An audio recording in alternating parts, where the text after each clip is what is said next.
Good morning. It's July 21st, 2023. I'm way too tired to make this video, but really two topics I want to talk about. Moving weight benches and superconductors. That's basically it. So hopefully I can get through that in 20 minutes and end this. So moving weight benches. Make my friend angry by posting this video. So this one's pretty short. They're both pretty short. So this weekend, I have a friend. She shall remain nameless. She needed help. This goes on for about a week. She's getting a weight bench, and I'll try to leave all the details out of it. Someone, father passed away, clearing out the house, offered it up for free, and so the person who saw the ad said, "Hey, I'll take a weight bench." They're a friend of mine, and there was no way they were going to be able to dismantle, move, and remantle a weight bench. So they called me. So me and my wife helped them out. We dismantled and brought the weight bench to their house. There's a lot more color to this story, but I'll go deeper into the story later. But we're those people that have a pickup truck, and if you have a friend with a pickup truck, you have a pickup truck. So we moved a pretty extensive weight bench setup this weekend. It's not really a weight bench, and actually there's no bench included in it. It's big plate weights on pulleys and things like that. There's a section with leg presses and curls and things like that, and then there's another section with the arm thingy. So anyway, we dismantled. We did not put it back together yet. The location where we took it, she had not prepared a location yet. So we dismantled it and took it to the new location, but it's placed lovingly in her basement in large sections. So one of the things about weight benches, you might be like, if you're moving something that's large and just like nutted and bolted together, you may be tempted to remove all the nuts and bolts in order to break it down into tiny pieces. That's not always necessarily the way to go. So this particular weight bench, it was big. It's nearly 7 feet tall.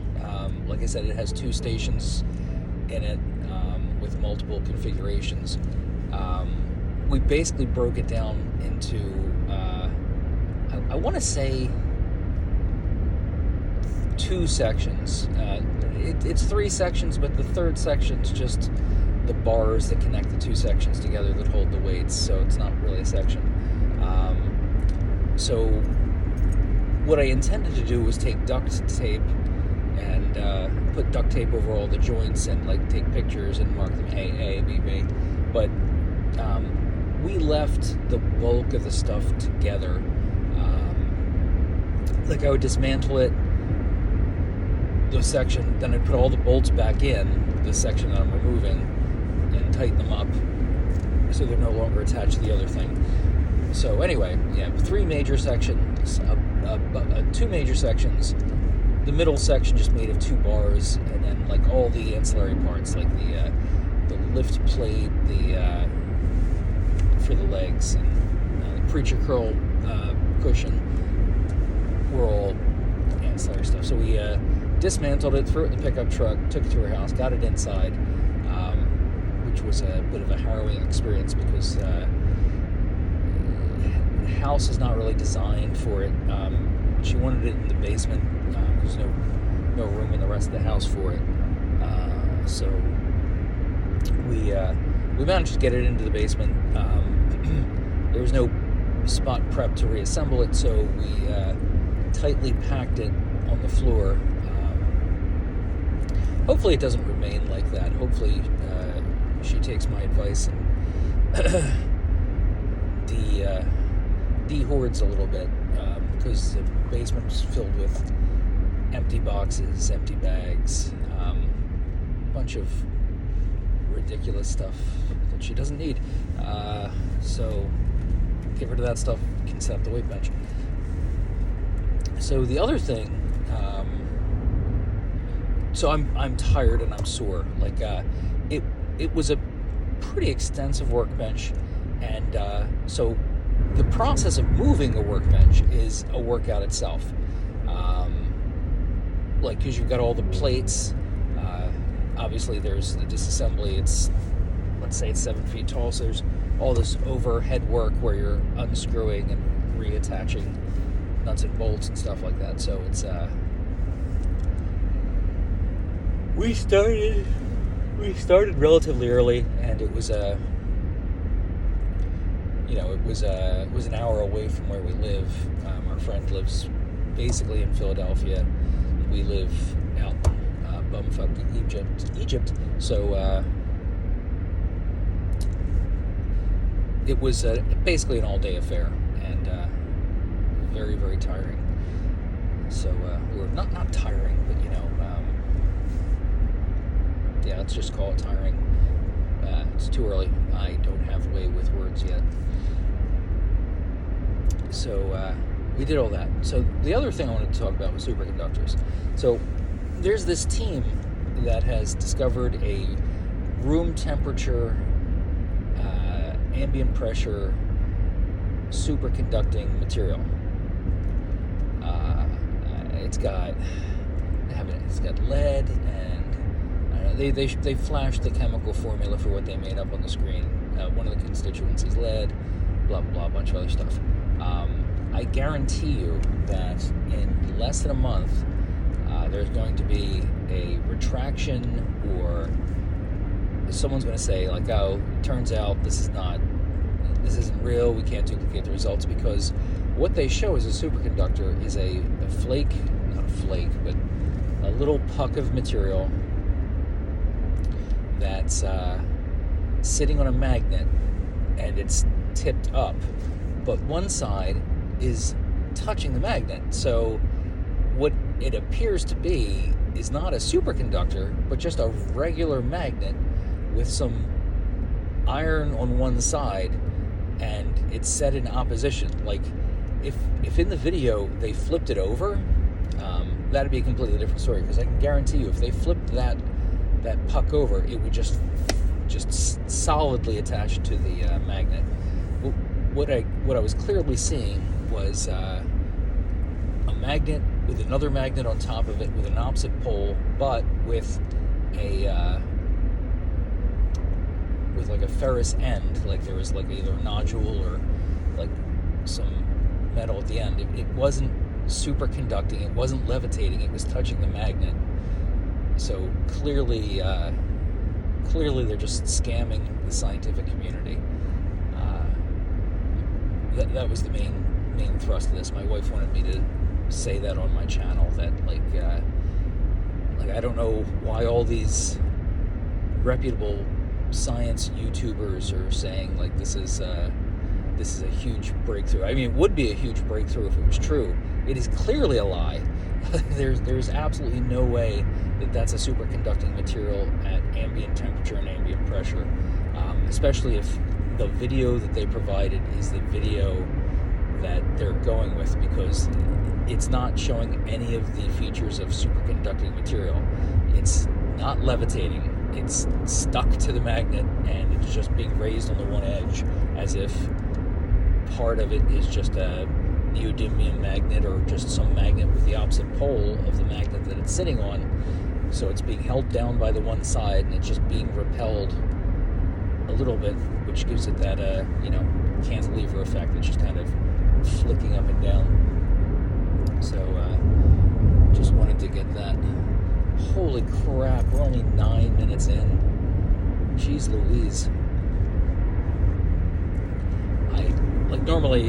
Recently I keep saying I can't fill 22 minutes.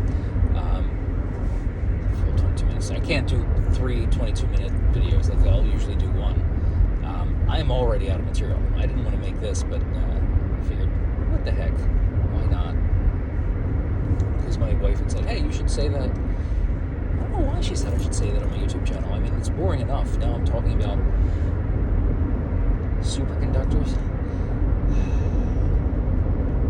Superconductors are pretty neat. But back to the weight bench. It is quite a workout moving a weight bench, especially one as quote-unquote complex as that one.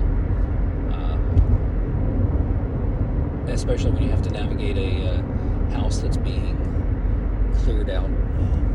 There's a dumpster in the driveway.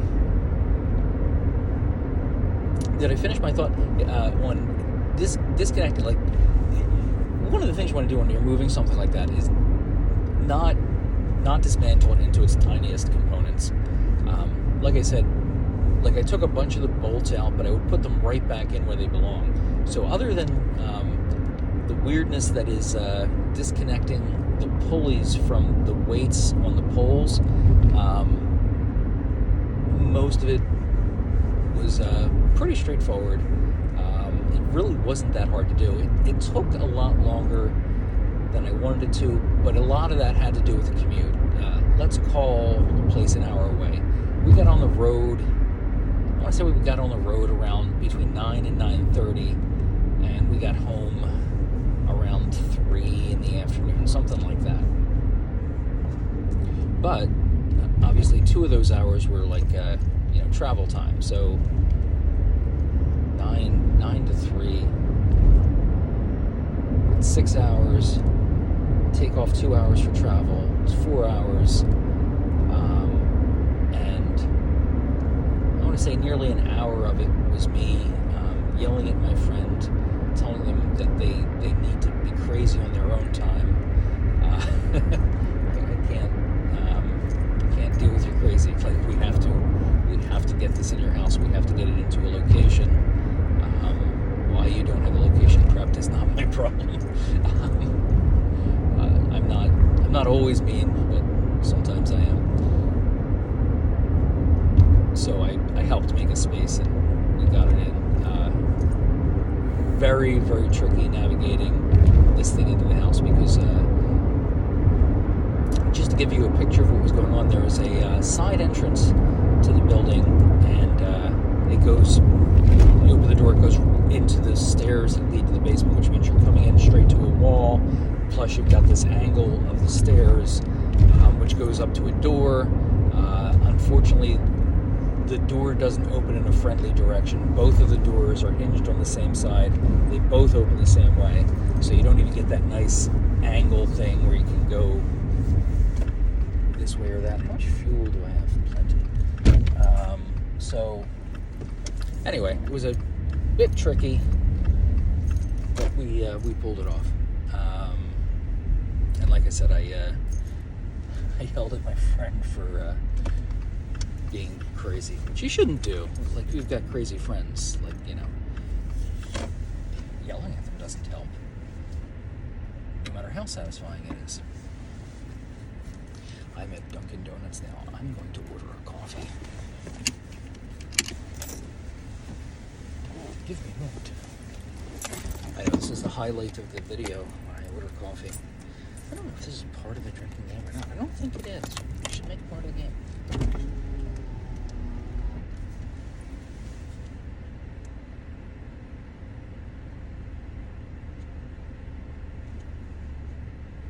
Hi, how can I help you? A large black coffee, please. It was that hot, right? Yes. Anything else? That's it.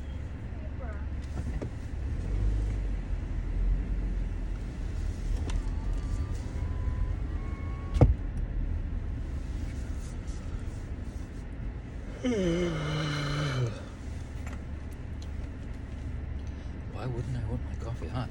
Oh my god, I'm tired.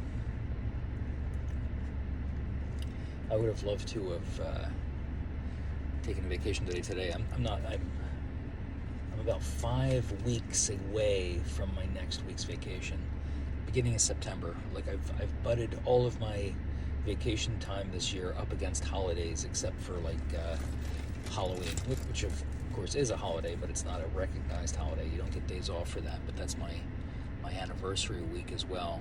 I got married on Halloween, so I took that week off. And all of the major holidays where we do get time off, I've attached vacation days to those weeks, so I get a full week without having to take a full week's worth of vacation. But this is the longest stretch between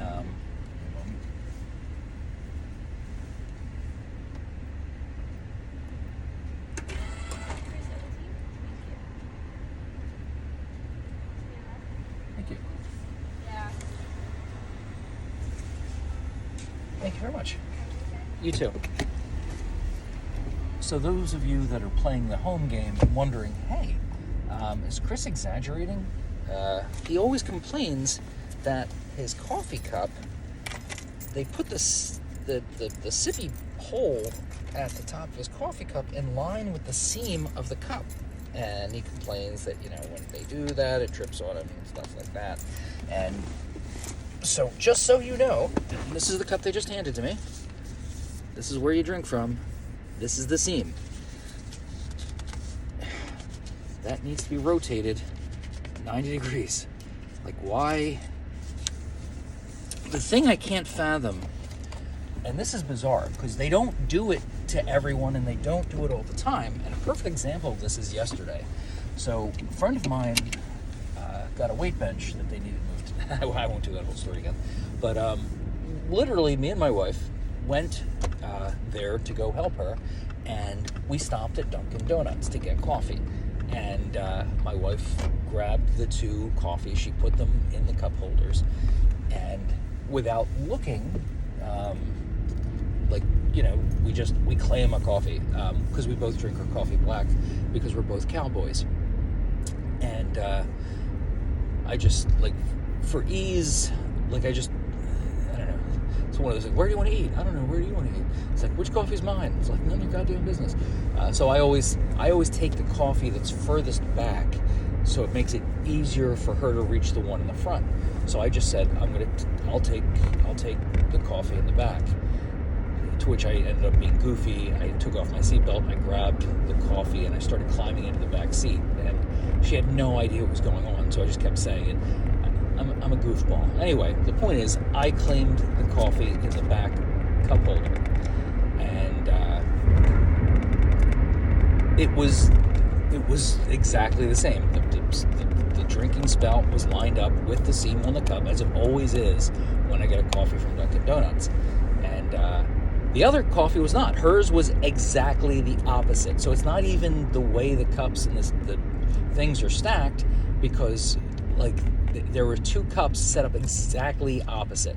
One had the spout set up on the seam. The other one was complete 180. It was like this. The spout was completely at the opposite side. So it's not even random. It's either the best case scenario or the worst case scenario, it seems. So anyway, that's just, I wanted to show this because my wife may watch this one. She's stopped watching my videos because I think it's just too much effort for her to ask me to edit them. Because I say a bunch of stuff that she says, no, you gotta get rid of that. No, they're gonna know what planet we live on. No, you gotta stop. So anyway, I might show her this one just because I told her it happens every time, and I was going to show her, look, it's the next day, and again, the spout is right on the seam, so I have to rotate the lid 180 degrees so it doesn't dribble on me when I'm drinking. Crazy stuff. Where was I before I went back? I was talking about the weight bench, and then I was talking about superconductors. I think I finished my spiel on the superconductors. There's a lot of interesting stuff about superconductors. I'm way too tired to get into it, how they work, what they do. The neat stuff is how they float in a magnetic field. The more practical stuff is how they have zero resistance as a electronic component. Ram pumps. Now that's an interesting topic. I was watching some YouTube videos about ram pumps again. I want to make one, but it doesn't serve a purpose. But it's one of the things I was thinking about was like how high can you go? Like it seems like it's limitless. I mean, I know a specific ram pump. I think probably optimally you can get 7 feet of height if you make a proper ram pump and you have enough head pressure, and you can generate the head pressure just by digging a ditch or a hole. But if you can generate 7 feet, like, can you just keep daisy chaining it? Can you just keep going up and up and up and up?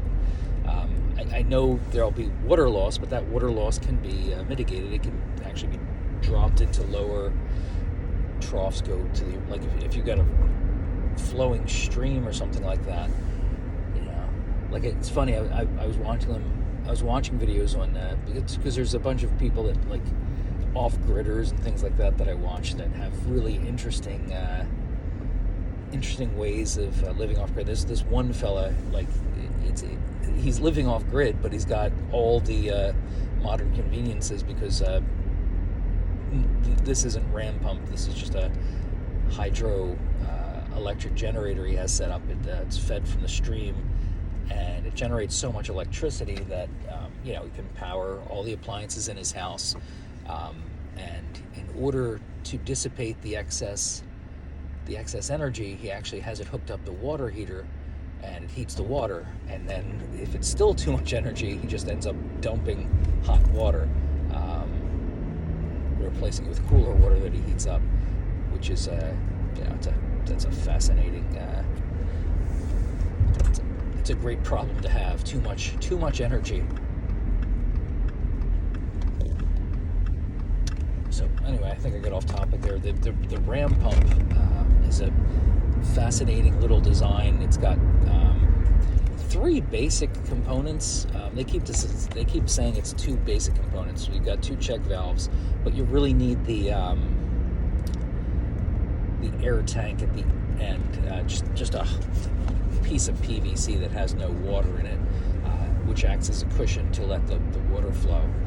But it's really neat the way it works. There's water flows, opens the check valve, builds up pressure, closes the second check valve.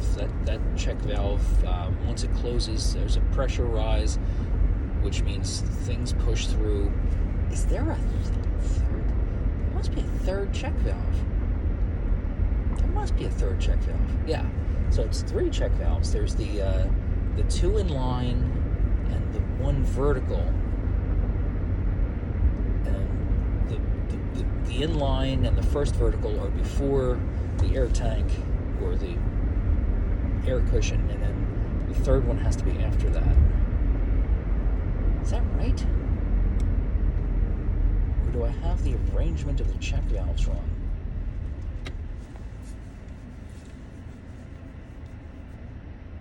I'm not entirely sure. They keep saying 2 check valves, but there has to be a third, otherwise all the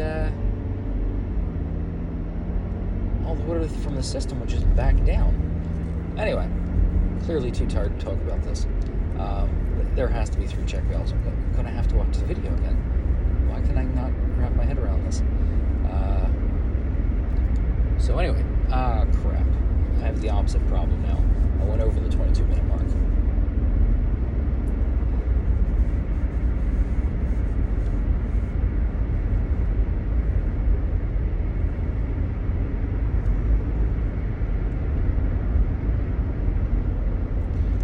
I'm just going to end the video then, because I think I covered everything. Moving weight benches, superconductors, and ram pumps. They're neat. Look them up. They're fascinating because you don't use any external power other than the flowing water to push water up a hill. They waste a lot of water, but if you just divert the wastewater back to where the water came from, then you're not really wasting any water. The flowing water, or the difference in grade is what powers the system, and it's a pretty fascinating design. So I think it's worth checking out. Later on, after I have some of my coffee, if I'm cogent enough, I will try to describe it better on the ride home, which is on the other channel. This channel is currently named Expounding Upon the Toad. I think the other one is called Expounding Upon the Toad also. So if you check there, I may have solved this little conundrum that's going on in my head. How do they stop it from coming back if there's only 2 check valves? That doesn't make any sense. I'm sure there has to be a third one, just not picturing it properly for some reason right now. So, that being said, have a wonderful day.